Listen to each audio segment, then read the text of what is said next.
Oh, yes. Hello, everyone. Welcome into another episode of the PHNX Rising podcast. Appreciate everyone joining us here on a Thursday evening. It is Kit Thursday, repping a little Banditos action for you.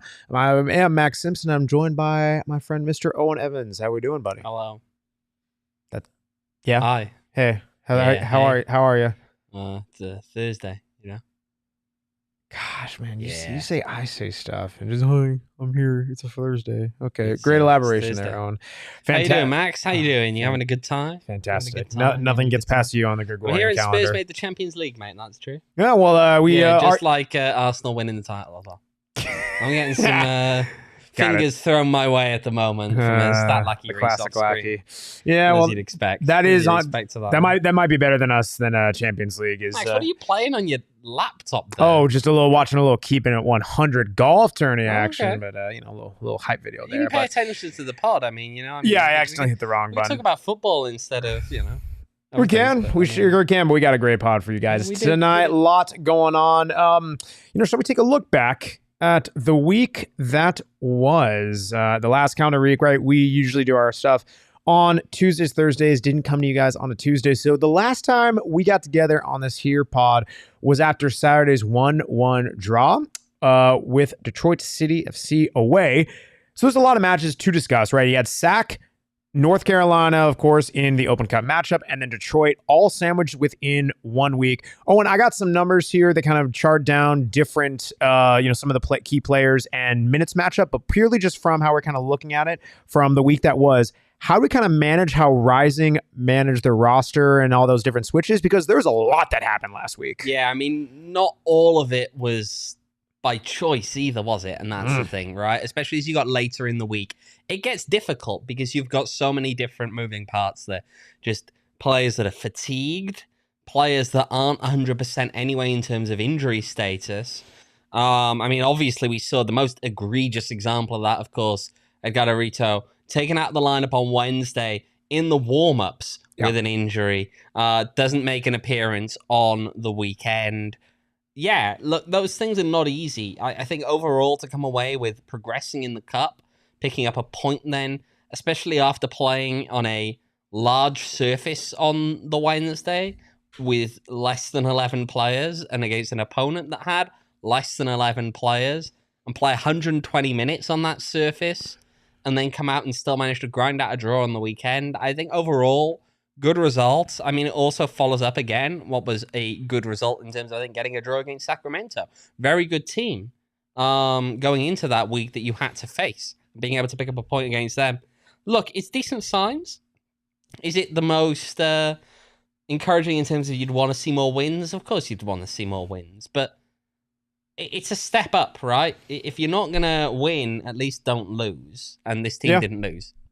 That's pretty much it, right? I mean, as we've kind of said, Rising is now riding a 4-match unbeaten streak, 3 in the USL Championship. And, it's one of those things you kind of, we'll get into it a bit, but you kind of look at who the opponent, who they're playing on Saturday is and where they stand. And I know we have opinions, you especially have opinions on just how this team should be approaching Saturday. But if you kind of look at how they approach this past week, really is about managing those players' minutes as best you can over a long season. You know what? That's actually a really good one to work into. And I think we'll toss it to our first video today. And we're going to, last week, what we saw, is particularly in that Detroit game, having to, it looks as though they had to play Ryan Flood up top for the first half of that game. Of course, the nature of it, right? Dariusz Formella was not around because obviously having a child.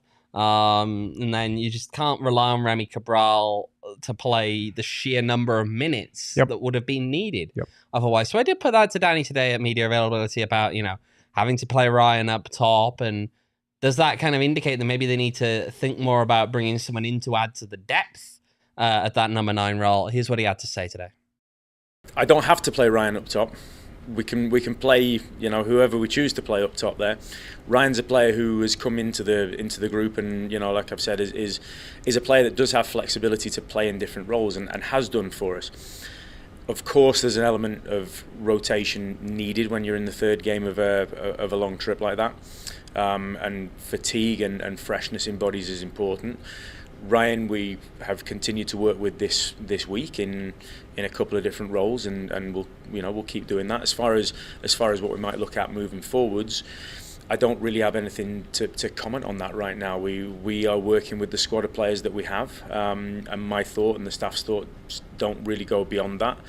That's obviously not to say that, of course, we know things can move and change with clubs in the league through the course of the season. So I mean, I would never write things off. But as we speak right now, there's no thought of different players playing for the club right now. We work with the players that we have, and we're working with Ryan in that role, as well as a couple of other roles that we know he can fill for us. And like we do with every game, we'll pick the 11 and the 18 that we feel is best for Miami, and then we'll move on to Seattle and to Indy from there.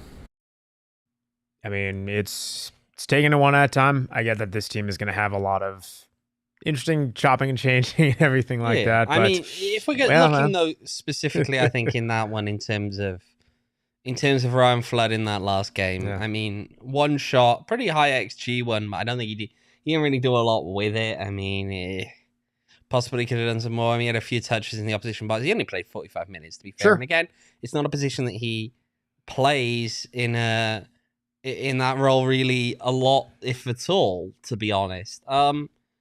I'm still a little bit nervous, and I know it's not something there that Danny kind of accepted in the answer, which was about almost having to play Ryan there. And I think you could have played someone else, but who? And that's kind of where the question is at that point, is that it's obviously Remy Cabral can't play every game. I can't play every minute of every game. Yep. Especially in a week like this that we've just had. And Dariusz Formella not being available, who do you go to there? And this is, I think, a longer-term worry. You also have to worry about what happens if Remy Cabral gets recalled. Oh, yeah. It's a very real thing. It is. If he keeps playing very well, there's a risk. There's always a risk that it happens. And it takes a couple of injuries up at the parent club, and yeah, I mean, it happens. It happens. I think it's when you have to look at it and say that there's still room to add someone else who that doesn't have to be their primary position, but you got to feel maybe a little bit more comfortable. I mean, what would you do? What do you do otherwise when you take Remy Cabral and Dariusz Formella out of the lineup? Who is the obvious answer? I mean, Ryan Flood's the one they went with last week, but who else realistically on the team do you look at and say number 9? Yeah, and that's a tough thing of, like, if you're putting in Ryan Flood at that part, and it's no disrespect to him, that's not a viable solution for long term or even for a number of stretch of games. But there is some belief in the club, and I know that he can play that role. I'm sure he can. I don't think it's a long term solution, and like even down the stretch. But I suppose the argument then you get into is that are we arguing that there's a need for a long term solution necessarily there, or is it more the fact that you're going to have moments during the course of the and I think that's it. If it's moments, that's one thing. It's still not something you'd like to deal with, but moments are one thing. If you're talking about stretches, that's when I think it gets maybe a little bit uncomfy. Then it goes into, okay, are you looking to, is the best move to kind of just change the player and go with one who maybe is not his best suit in that position? Or do you look to acclimate into the players, make them more comfortable, but then you're playing out of formation? It's all trying things. And right, we were kind of in this situation, Ryan Flood playing that first half against Detroit, because you kind of look at some of these players who stacked up large minutes, again, in that 3-match stretch. Again, 3 matches within 7 days against Sacramento, North Carolina, and Detroit. I'm going to name a couple of players, and this is their minutes in order in each of those matches. Remy Cabral, 90 minutes against Sac, 90 minutes against North Carolina, 45 against Detroit. Renzo Zambrano, 90 minutes against Sac, 120 minutes against North Carolina in the Open Cup, and 24 against Detroit. Giulio Dortiato, 86 minutes against Sacramento, 30 against North Carolina, 76 against Detroit. So a little bit kind of staggered around North Carolina. Of course, he did have the winner in that one. Alejandro Fuenmayor, 79 minutes in Sacramento, 75 minutes against North Carolina, and 89 minutes against Detroit. He's playing almost 90 minutes in each of the 3 matches. And then Emi Cuejo, 60 minutes against Sacramento, 56 minutes against North Carolina, and 66 minutes against Detroit. These are all players who 2 out of the 3 matches, they are playing massive minutes the entire match, if not more, for a good chunk of those guys, and cumulatively all of them logging pretty darn near close to 180 cumulatively across, or excuse me, 270 across those matches. It's a lot of minutes. It's a lot of minutes. I mean, Emi Cuejo is the one closest probably to the 180. Yeah, he's on the quote-unquote lower end. He is. And I mean, obviously, Julio still has playing the an one hour in each of the that's matches. At a much lower number there. I mean, it's just. I mean, I see the comment in there from Andrew about Dortiato to cover for Cabral. I don't really see it. Guy's a midfielder. Not really someone you can look to, and this is your biggest problem. Of course, you always have with this is what happens if you're out and out number 9 is kind of out, and you got a makeshift guy up there. It completely changes your whole attack. Sure, it's not just a a case of who can finish. There's so much more to being a good and effective number 9 up top than just being able to finish. It is. And that can dictate the entire tempo of your attack, right? Who's able to attack in what kind of ways, how you're opening up space for different players. Yep. All of those things rely on having, I think, a competent and effective number 9 up top that's available to you. Yeah, I'll leave it there. But yes, there's a lot of minutes under the legs. You're going to see it happen again next week. You are. I mean, it's right. I mean, going back to the number 9, it's real quick. It's what are the runs are you making off the back shoulder? Are you being able to stretch that back line? Are you able to check in and have proper hold-up play and get guys involved? I mean, this team, listen, they understand that they're not going to be able to get all of their goals from 1 or 2 guys. Perhaps like in years past, there needs to be a spread around. And while Remy Cabral has been that guy stepping up, again, as we keep saying, that it is indicative of how they play. They want to be able to get their number 10s in the mix, their wingers in the mix. And even if it's not the goals coming from them, just have a bit more flow into the offense. I mean, right, seeing everyone in the chat, I mean, Mikey points out something good as well. Again, these are just the minutes that we're managing. It's crazy because LA is coming back from injury. Absolutely. Kevin does make a good point. At least Formella will be fresh. It's a lot of interesting points. This is kind of the time in the season where, right, you're having that Open Cup, you're having that midweek matchup. It definitely makes you tinker with things. I know we'll get into it. It's going to be interesting how you kind of balance minutes between the near term and also the games that are upcoming. Yeah. No, it is. It is. Something else interesting is our friends at Circle K. I don't know if you know this, but they have, of course you know this, they have this, little inner circle program, and it gets you a pretty nice deal on their Polar Pop. Nice as in, 69 cents. It's a good, nice number for their discounted Polar Pops there.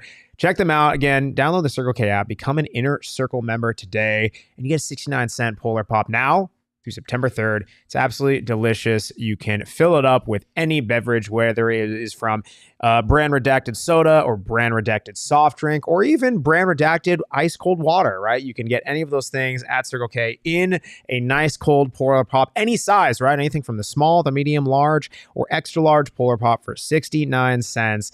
It's a pretty darn nice deal during the hot summer months.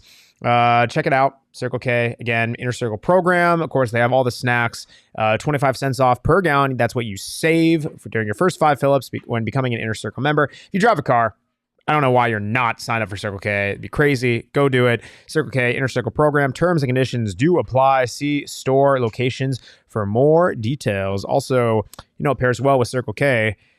It's our friends at OG's Brands. And, I haven't done this I haven't done this voice in a while, but our friends... I'll add here. Don't hit the OGs and then get behind the wheel. Be responsible, people, please.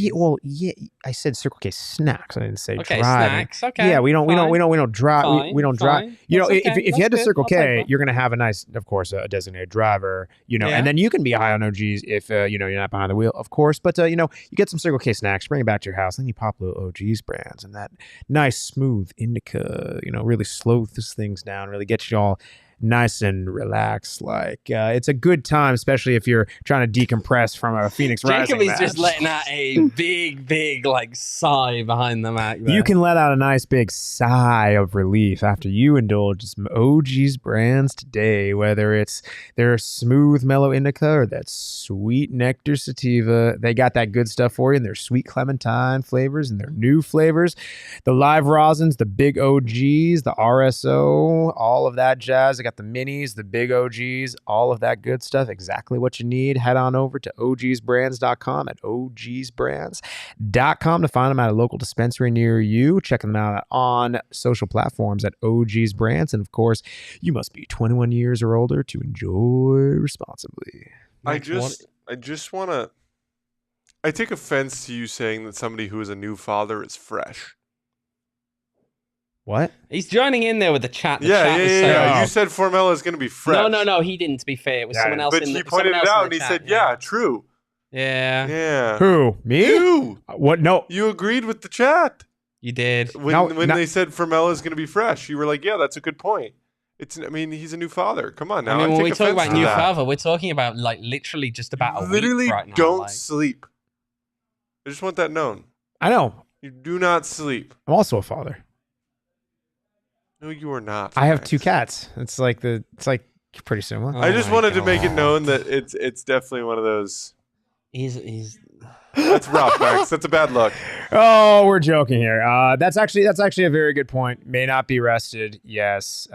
Thank you, Jacob, speaking for the fathers out there. Producer Jacob Franklin, everyone. All right. He's giving me a glare. All right, I'm gonna move on. So we kind of manage minutes, kind of talking about how this team is going to be approaching right there, how they already approached last week. It then turns our attention to Saturday. If we're kind of getting into this, Let's do right, it. and the question on the approaching and how they're going to approach these How are next they? 2 games. We should hear from Well, someone. let's have a listen to what Rising head coach Danny Stone had to say on this topic. When you look at that Seattle game next week coming up and knowing the magnitude of what a win in that game would mean for this club, is there any looking ahead to that and having to think about maybe prioritising that, especially with so many games kind of bunched together? Thinking ahead a little bit, yes, but not at the expense of thinking about Saturday.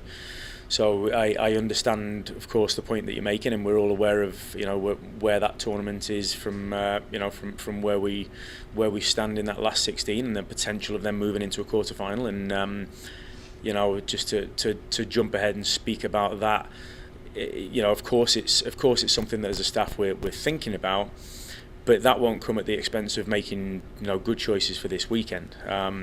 Once we get through Saturday, then of course we take into account the importance of that game, and we place big value honestly on the league game on Saturday, and after that then big value in the game on Wednesday, and we want to win both of those games, and we want to win the 3rd game of the week in India as well. And so it's without wanting to sound like I'm avoiding your question there, of course we understand the game we're going to play on Wednesday. It is an important game for us, but so is Saturday, and Saturday comes first. And so Saturday is I've said many times and put a big emphasis with the players this week, Saturday against Miami is where the heads are, and that's it. We don't think past that right now. We get 3 points at home against Miami as the target. That's the only target. Then Sunday we start thinking towards Seattle and Wednesday. Owen, you have some thoughts. Yeah. So, look, I have to be honest. I understand where Danny's coming from. I understand that you can't just say, oh yeah, we're writing off a game. But I'll be honest and say this from the perspective of someone who's been around this team for a long time. And it's a perspective that I'm sure many people do share in terms of fans. I don't think anyone cares what happens this weekend, really, in the big picture. At the end of the season, you will not turn around and say, oh, wow, remember that win we had against Miami FC in May? in the regular season. No one's going to care. But if you get a result against Seattle Sounders on Wednesday and put this team into the quarterfinals of the US Open Cup and record this team's first ever competitive win against an MLS team, that is something you look back on at the end of the season. Who cares about Miami FC right now? And this is where I see Michael in the chat saying you have to put up the starters against Miami. Great, yeah. Go tire them all out. Go tire them all out and lose on Wednesday. Great. Like, you know, I'm sure a regular season game in May is huge. Absolutely phenomenal. Huge. Massive. We really care about what this team does against Miami FC. That's what's going to define the season. That's what's going to be the difference at the end when you look back and say, have you actually achieved something this year? It's going to be this one very specific weekend in May against Miami FC. No, the big game is on Wednesday this week.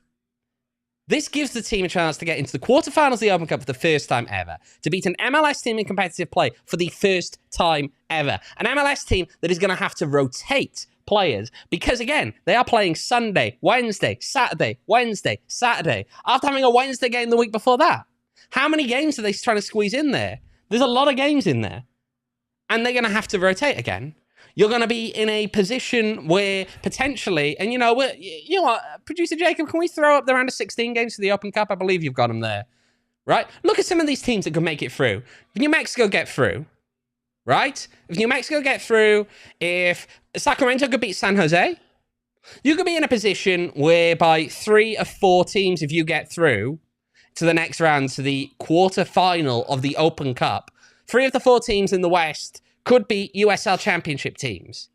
When will you ever have a better opportunity, potentially here, to go into the late stages of this cup competition while it still has MLS teams in it, while it still has a Champions Cup spot attached to it? Because we don't know what the future of this cup looks like right now.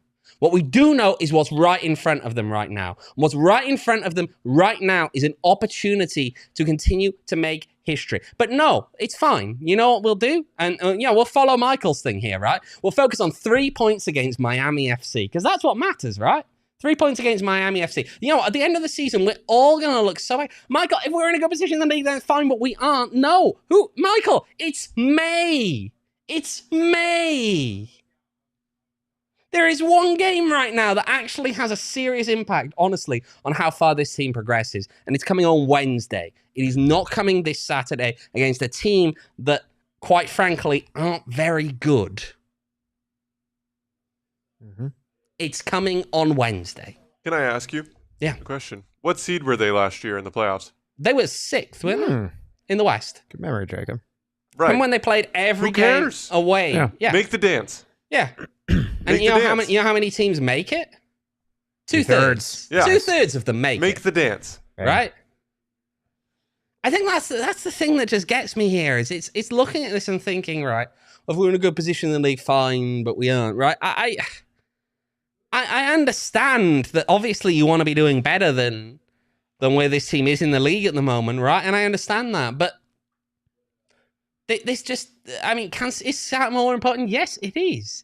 And who cares about the game is Saturday? Michael, this team doesn't have the depth, seriously, on times, to just think that you'll run the starters out on Saturday and then trust them to play potentially 120 minutes on Wednesday without throwing the game in Indy.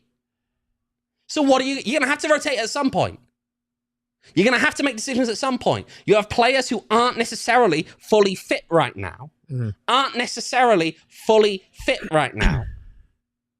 And you're going to risk them potentially on Saturday, go out there and play a mediocre team when there is a bigger prize up for grabs on Wednesday. Mm-hmm. I'm sorry, you're not winning the league. You're not finishing top 8 in the league in May. You are finishing top 8 in the Open Cup in May. That's the difference here. That's the important part here. Yeah, oh my God. Michael, it's not like we had 9 midfielders. We were just having a discussion on what on earth is the depth at the number 9 role. We were having that discussion. I mean, you're going into... I mean, look, Lawrence White, for a starter, is playing 90 minutes on Saturday. I don't care. He can't play on Wednesday. You're playing him for 90 minutes. All right? There's the starter talking about Miami. Mm-hmm.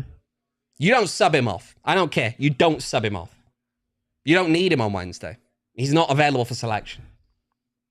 Yeah. So you're sense, playing yeah. for 90 minutes on Saturday. Whew. So put out a lesser lineup. Why? Why are you picking them that way? These are both Eastern Conference teams. That's what makes it even worse. They're Eastern Conference teams. Yeah. These aren't even teams you're competing against in the West. Yeah. Formella will be back. No. What is Formella? Okay, seriously now, Michael, we'll talk about this right now, right? Formella has got enough in there right now. And we've seen enough from him in the past, right? To think that if he's on form, he can do well. He can do a job. Have you seen Formella on form at all this season? That's the issue. Yeah.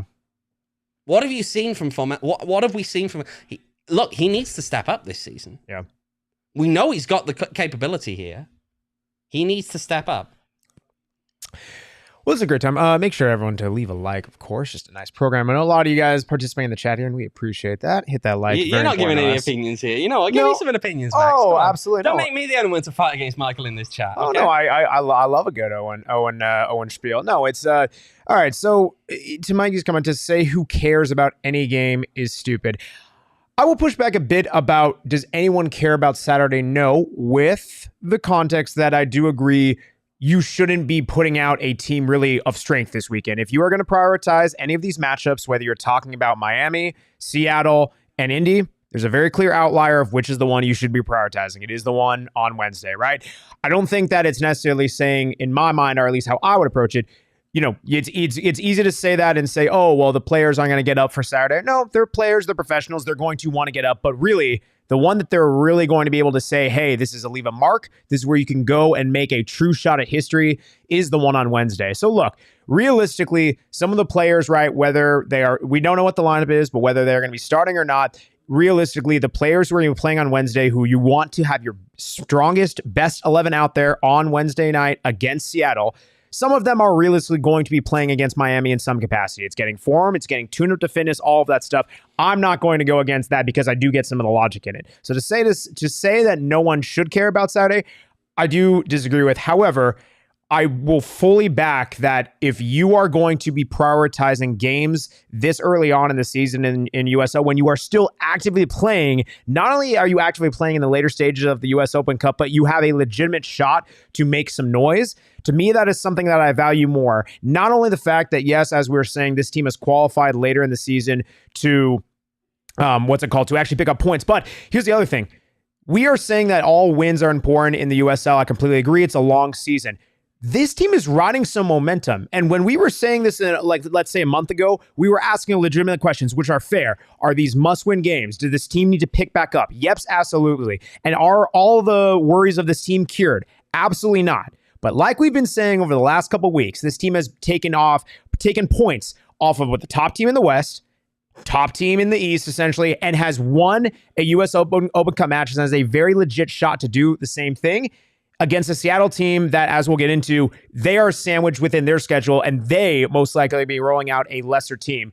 So I get where there can be some pushback of saying, should we worry about Saturday? You say no. The chat says yes. What I'm saying isn't Michael saying right. Yes. What I'm saying is Wednesday should far and away be the priority. And so whatever happens Saturday, just don't jeopardize Wednesday's positioning. Right, but then that again gets you into the point of really, do you really care about it? Are you going to take unnecessary risks? And that's just it. No, unnecessary risks? No, I will not. So you don't really care about it then? That's the point you're making it. I don't care enough to make a difference. Yeah, exactly. You don't. That's the point, right? And that's the most rational way of looking at it this weekend now, at the moment, okay? Sure. Is at the end of the day, right, if you see a player, right, put out there who ends up, I think, knowing that maybe you're pushing them a little bit in terms of physically what they can do. And actually, here's the difference as well, as I understand Michael in here saying about how, you know, that you rotate against the indie game.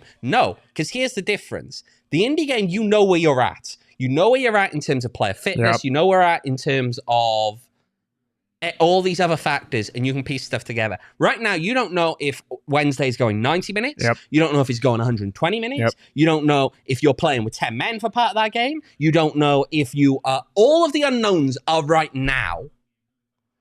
When you get to the point of you want the best 11 on Wednesday, you have to prepare for that by taking serious precautions this weekend. You can't do that If you go and say, we're throwing all the starters out this weekend, we're treating this weekend really important, who cares? Who cares right now, right? If you want to focus on Wednesday about actually getting the result that you want on Wednesday, that takes effort. You can't go out thinking, throw the starters out necessarily this Saturday, okay? No one does. When you get into those cup competitions, you see everyone around the world makes rotations when you get around to these cups. A lot of them, the big teams, rotate in the cup fixtures, right? That's not what Rising want to do right now. If they want to win that, they've got to take that one seriously, and they've got to have serious thought to make some serious... You said it earlier in the chat, Michael, throw all the starters out. He literally did. Do you remember that? Yep. Yeah, thank you. You just don't need to take these silly, unnecessary risks in a game like this, okay? The important game is not Saturday this week. The important game is coming out on Wednesday. Yeah, it's up there, right? We found it. It was, you have to put the starters out against Miami, is what Michael said. You have to put out the starters against Miami. You said it, Michael. It's up there. You can scroll back. Anyone can scroll back, mate. It's there. Yeah, I mean, I think, again, it's going to be very interesting how, you heard in the clip, Danny's going to be approaching the game as, right, taking things one game at a time. Again, it's going to be interesting. I think, right, you're going to have some guys who are going to be playing on Wednesday's match. Even, let's say, for all intents and purposes, that's the one they prioritize, whether it's publicly, privately, whatever. Let's say Wednesday is the match they're prioritizing. We definitely agree. It absolutely should be. You're going to have some guys out there. I think the question is going to become, in what capacity? Are there going to be starters out there on Wednesday that are going to be playing the game before on Saturday? Are you going to see some guys who are coming through within a heavy rotation? That, to me, is going to be interesting because you want to keep the guys fit. You want to make sure they don't log too many minutes, but you also want to make sure they come into it like focused and having some sort of tune-up. You don't want to go too long without anything. Yeah. Look, I'll also say, actually, it's a really good little thing here. We're talking about this earlier. Can we shout out now Kevin in the chat with a guy in his over 35s team saying about, thought Messi was coming to town, didn't realize Miami had two teams. We were chatting about this earlier, right? Where are we setting that at, Max? The over-under on like people who show up to the game on Saturday thinking Messi's coming to town. And I guess the way to measure this, how many people are going to be wearing Messi jerseys? No, because people do that anyway. No, I've seen them at Rising games. I've seen them at USL games everywhere. Yes, but how let's go talking about like they go by Miami the specific knockoffs inner Miami specific ones. Well, I won't. Inner Miami specific ones, though. You've seen some other ones where he was at Barca or PSG. I've seen Inter Miami ones. Okay. There's a lot of them floating around at the moment, just generally. Okay, but we're going to think there's going to be maybe a couple extras. So, okay, this is what Reese is saying. More Messi kits than average. That's essentially kind of what I'm getting to. I'm going to say, maybe we'll get like a nice 50% uptick in Messi jerseys on Saturday. Yeah. I don't know, whatever that number is, but give it like a nice 50%. People think it's Inter Miami, classic Miami FC. Oh, yeah. Oh, yeah, see, the chat agrees with me. Oh, I'm not saying that. They wear them every game. Inter Miami ones. I'm not saying that there's not. I think there might be more of an uptick. Let's see. All right, we all see Inter Miami. Yes, on the chat, it's annoying. Okay, Kevin in the chat. Here we go. Good barometer. I put the under on Messi jerseys at 6. Oh, it's way over. Oh, I think that's shattering. We get over anyway. I think that's shattering. I feel like we get over it anyway. I'd put it closer to like 25 in terms of just ones that I'd see. Okay. All right. You know what we're going to do? We're setting this up now, right? What are we going to set it at 6? Are we going to take Kevin's line or are we going to pick a new line? You set it. I'm fine with Kevin's line. Let's set it at 6. So we'll say 6.5. I was going to say 6.5. Yeah, we'll say 6.5. So it's over. So if it's 7 or over, you're going with the over. If it's 6 or less, Reese, additional assignment. Additional assignment. Stat Lackey, you're counting. Be the official counter of added Inter to the Miami resume. Messi shirts at the game this weekend. Any that he sees, we're gonna count. Kevin just raised it to 25. No, I said 25. Oh, okay, got it. Okay, fair. Okay, well, Jay-Z in the chat saying 15. I'm going with the over. I'm going way over. You going over? What's the average attendance? You talking about reported or actual? It's over 5,000. 25 is a very small drop in a bucket of 5,000 people. It is a very small drop. Especially when you're thinking about kids and a lot of kids wearing those jerseys. Like, yeah. All right. Well, we got Reese. Reese will be on it. Sadly, that's a very fair question. Isn't Inter Miami technically a free ad? They're a club in the context of what we're doing. And then also, again, this is the thing.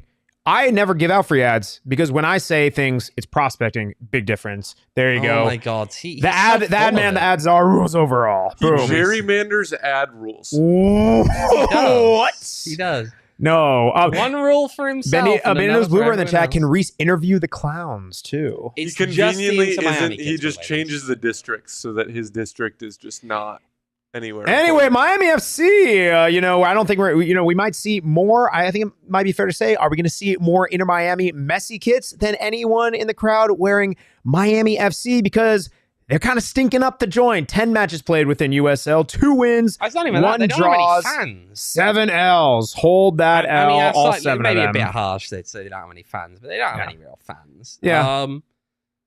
I remember going there and seeing an announced crowd for Miami FC away, and the announced crowd was something like 1,500, and I was like, well, woof. No, it's not even that. Closer to 200, to be honest.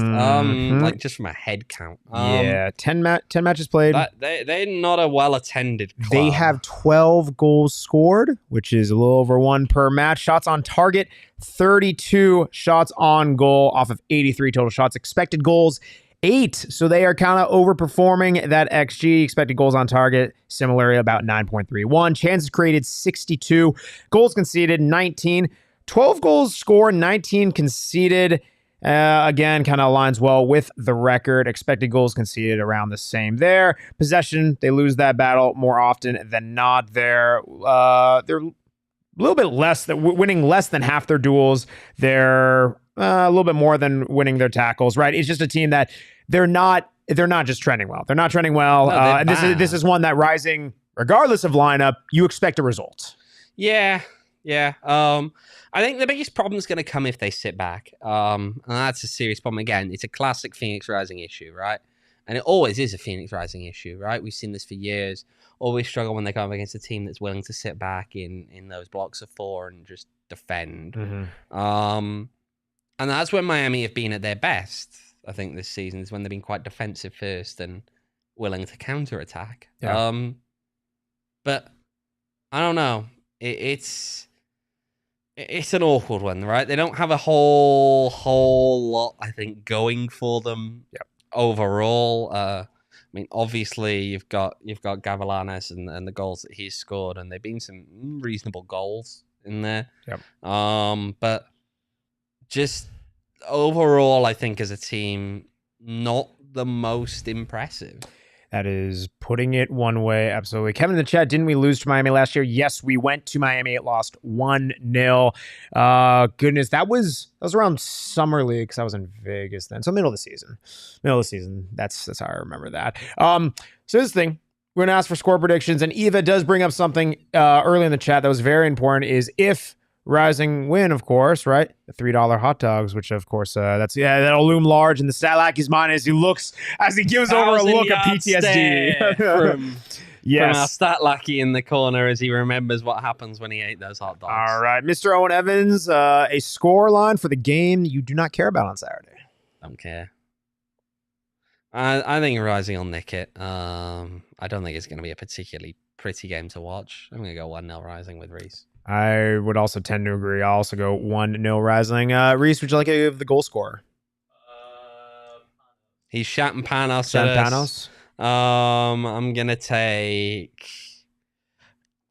Give me Julio again. Give me JP. Kid's on form. Why not? Give me JP. I'll give a random one. I'll give random one. Rising says Kevin 2-1. Says the keep those scores coming. General, keep those scores coming. Jacob, would you like a fancier score line? 6-4. Give me some excitement. Holy crap. I like it. Who do you have? No, I don't want that. Yeah, there was actually a 6-4 game in the Cup, wasn't there? Remember that Tampa Bay Birmingham Legion one? Tampa Bay were winning, and Jacob, this is like your worst this nightmare is actually crazy. on a Yes, post-game 4-0, winning 4-0 in the 81st minute, 82nd minute, something like that, yeah. And then Birmingham Legion came back to score 4 goals in the very end of it, pushed it into extra time. I can imagine. Hang on. Think about the Joke's bullpen. on you guys. I actually have a rule that I don't start your graphics until the 85th minute. Oh, wow, that's actually very smart. It still would have been 4-1 because I know you guys are going to be late anyways. Yeah, it's fair enough. 1-0 rising. Everyone's saying. The people are saying 1-0 rising. Okay, Kevin in the chat saying Julio and Stenberg, Siley, 1-0 rising. Okay, shocker. Panos scoring really? there. Panos, never could have guessed that. And actually, a little bit further up in the chat, Mr. Jacob, if you don't mind scrolling and actually going back to Lime Trench right there. Actually, a little bit. There it is. Banditos Bluebird in the chat. Miami's so poor. Maybe we could put Rakowski in goal and rest Cabral. Heck, put Rakowski in midfield for all I care. But right, maybe when we're doing that, we're pondering lineup changes. There's a lot of midfielders in Drink that spot, a little Four Peaks brew, a little Four Peaks brew. It's great for whatever lineup changes you may be tinkering with, right? We have our full lineup of Four Peaks beers, right? Starting 11, it's always going to be one of the first names on the team sheet. It's going to be that Bad Bird of Juice and Golden Ale. It's going to be that Wow Wheat. It's going to be that Kilt Lifter. It's going to be that Golden Ale. It's going to be that Hop Knot, the Hazy. I even love the Tea Shot. That's a little bit of an unconventional one. But right, those are some of the guys who are at the tops of my team sheet. You can make the same with Four Peaks. Again, they have all the great stuff on there. Check them out at their 8th Street Pub location in Tempe. It's a really nice time, especially when summer hits. They always have the summer specials. They have a nice brunch, everything you can do to kind of hang out. Really good time to cool off, drink a nice, refreshing Four Peaks beer. You know, something about going and getting it straight from the source, straight from those massive tanks, things at the pub, it just hits a little bit differently. So check them out, their Eastern Pub. But of course, you can venture and find them pretty much most places in the Valley where beer is sold. Find them online at fourpeaks.com and check them out on socials at Four Peaks Pub and at Four Peaks Brew. Of course, you must be 21 years or older to enjoy responsibly. Also, shout out to friends at Valley Taproom. Valley Taproom, they got Four Peaks beers, as you know, but of course, they also have wine slushies. They have 30 plus beers to select from. They have trivia. They have karaoke. They have a nice little intimate setup. Of course, for East Ciders, like my friend Jacob Franklin, they have 2 locations in Gilbert and in Queen Creek. Lots of different places for you to take in the experience at Valley Taproom. Shout out my man Donald. He's got some new merch, and he was out at the golf tournament where he was apparently absolutely mopping up the floor with plays with just the good golfing. Valley Taproom, can't golf there, but you can drink a nice cold beer there. Check them out online at valleytaproom.com and, of course, on socials at Valley Taproom. All righty. So we talked about, the last week. We talked about Saturday, and it's setting the stage a bit for the Open Cup match. There is going to be a deeper dive preview. Do we want to give away? You have a special guest on Monday. Yeah, bring in Joe in. Boom. Bring in Joe Lowry. Joe Lowry is going to be in on Monday, so the boys are going to be talking a little bit further about Seattle, the matchup against Seattle for Open Cup. But just to set the scene just a little bit, because I know Saturday, talk about it a bit further. It's mainly going to be about the post game. Setting the scene for Seattle, right?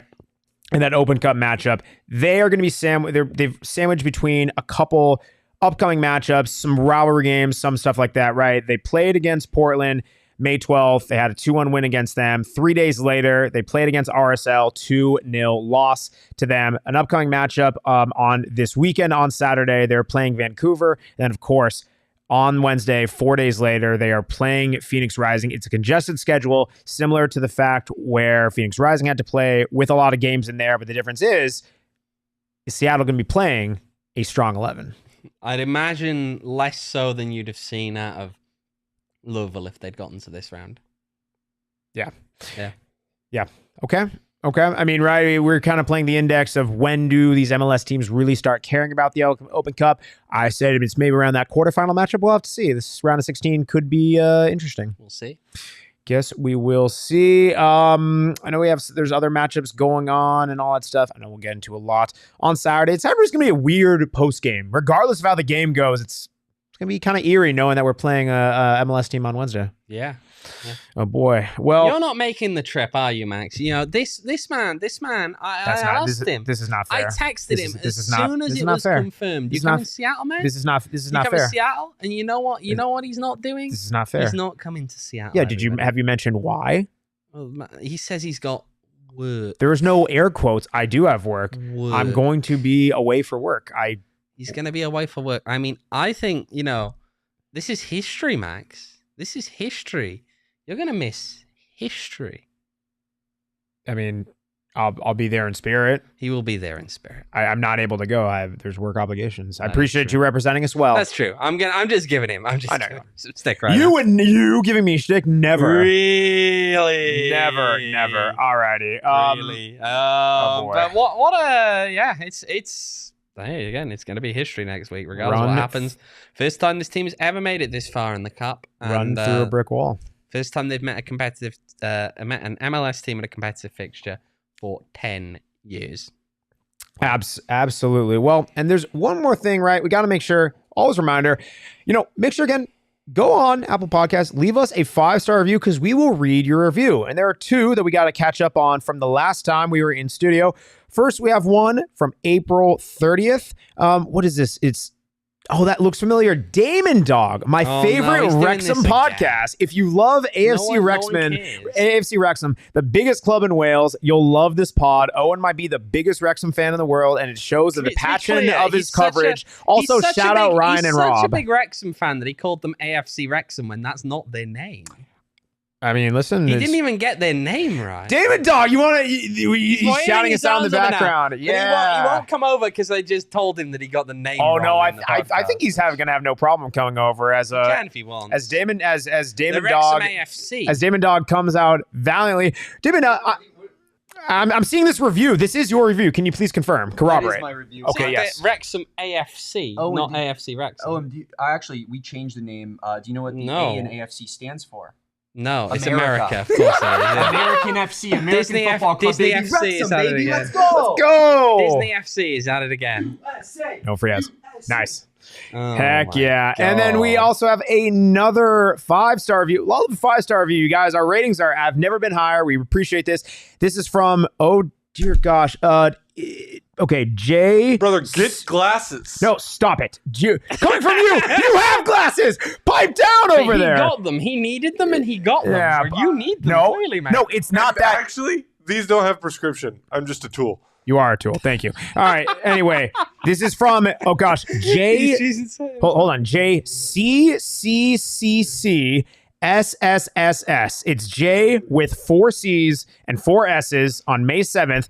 It's a beautiful game, and it's even more beautiful when Max and Owen discuss it. Love this podcast. Max Simpson and Owen Evans have excellent rapport, and it's always a joy to listen to their banter. They break down matches in a way that makes sense to newer fans of the beautiful game, and I've learned a lot from Owen's insightful analysis.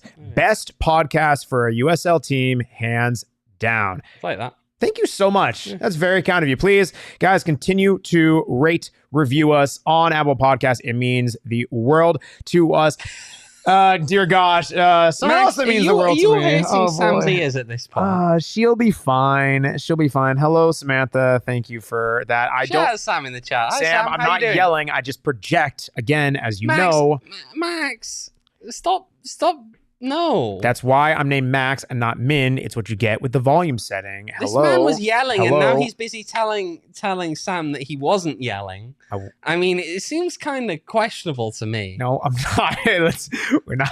We're not getting into this. I'm not dismissing or not doing anything. I'm just simply saying the fact that I'm not yelling.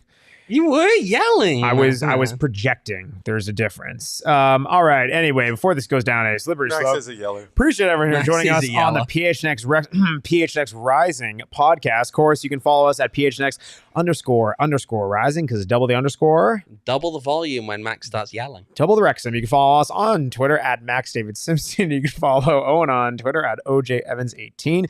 You can follow Stat Like Your Reese, and also adding a new title, Inter Miami Messi jersey counter on Saturday's matchup. That's stats. Reese, yes, Reese11 _. You can follow Jacob Franklin. He's also on Twitter, but you can, of course, follow him in person if you get to come down to PHNX Studios at 400 East Van Buren, site number 575, Phoenix, Arizona 85004. You can follow Jacob Franklin in person. Boom, there we go. It's also on our website. It's not really that much of a secret, but you can follow him in person. True, but you can also follow Max by just listening for where the yelling is, and not yelling. I get the final say. Okay. Anyway, I'm not touching that. It's a beautiful. You had to get into an argument with Sam. It's a beautiful over the chat again. It's a beautiful game. Didn't you learn your lesson? How many times have we got to do this lesson? It's a beautiful game, but it's way more beautiful when we get to watch the Miami FC come to Phoenix Rising Stadium. Good night. We all silly like the mayor.